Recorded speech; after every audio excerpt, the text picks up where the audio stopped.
अस्सलामुअलैकुम सदर, जहाँ आप देख सकते हैं बाइक ही किस तरीके से उठाई जा रही है, कोई परेशानी ना रही।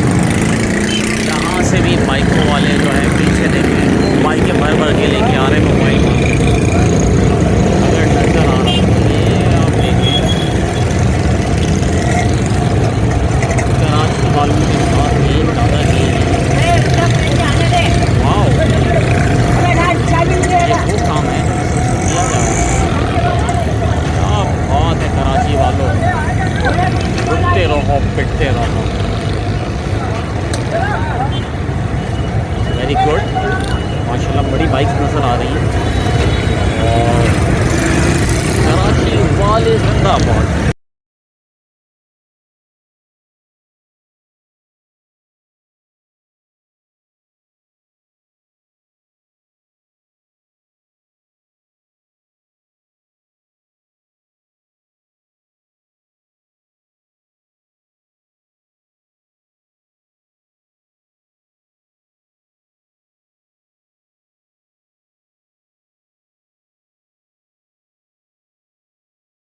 अस्सलाम वालेकुम। ये देखें,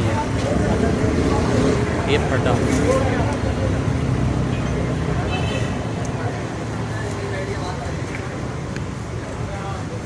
रिजॉल्व।